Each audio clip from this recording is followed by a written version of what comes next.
Right, hello everyone.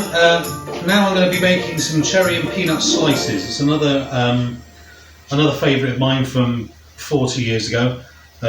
We always used to have at Christmas time. I'm going to start with 100 grams of marshmallows, and I'm going to put these in the microwave for a minute on full power whilst I tell you about the other ingredients.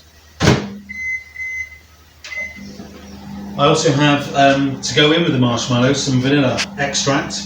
Have you ever seen one that size? I haven't. 200 grams of icing sugar, 50 grams of glacé cherries that I've chopped finely. I've also got some toffees, just a standard bag of toffees, about 170 grams that I'm going to melt over simmering water, much like you do with chocolate. And I also have some salted peanuts. These are all for the outer coating.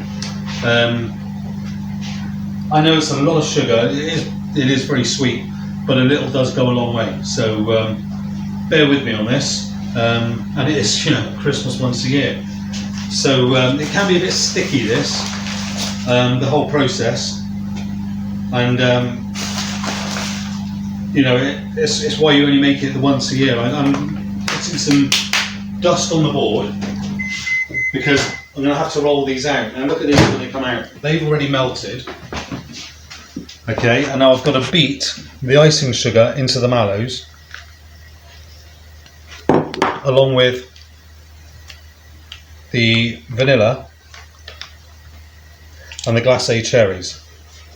And then I'm going to have to knead it on the work surface, which is why I've put some more icing down.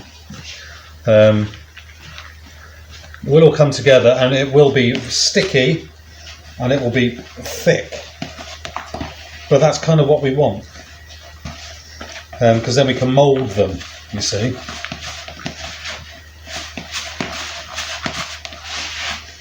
And like I say, a little does go a long way. Once I get it almost all together, I'm aware of the fact that this could be quite hot, so I'm being cautious as well.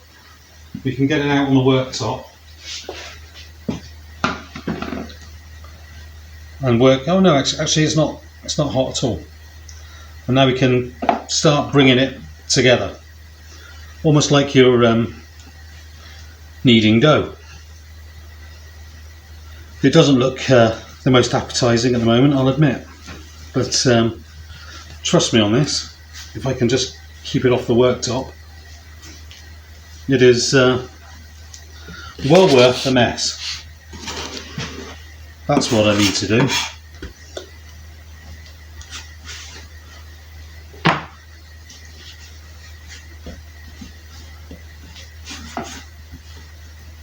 I might keep it away from there. And what we want is some sausages. This, I'm at the bottom of the bag of icing as well, which doesn't help because it's coming out in lumps. So we want some sausages, probably maybe a centimetre and a half, heading towards an inch in diameter, about that long. And what we're going to do with these is pop them in the fridge for about half an hour or so, and they will firm up nicely. Like I say, that was rather a lot of sugar, I'll grant you, but it does go quite some distance. But look at this. This is why I was never a pastry chef. I was always struggling with the amount of stickiness that it entailed. Right, I'll put these onto a tray and pop them in the fridge for an hour. That's for 3/4 of an hour to an hour, just till they're cold, completely cold, by which time I'll have melted the toffee and we can coat them. Right, I shall see you shortly. Right, so the nougat filling has hardened off in the fridge. Over here on the water bath, I've got those toffees that I melted down. You can see the consistency of it there. And what I did was I put about a tablespoon of milk in there as well. It just loosened up the mixture. Otherwise, it would be too thick and too sticky. I've also taken the liberty of finishing one off and putting it back into the fridge to harden. So what we've got is these. I mean, you can see it's quite solid, but it'll soon start to warm up. This is the next bit. I'm trying to keep this as clean as possible. What we need to do is we need to coat the whole piece of nougat filling with the melted toffee. These are a little bit warm. It's probably best to do half at a time. So you get the half, and then I drop it into peanuts, salted peanuts.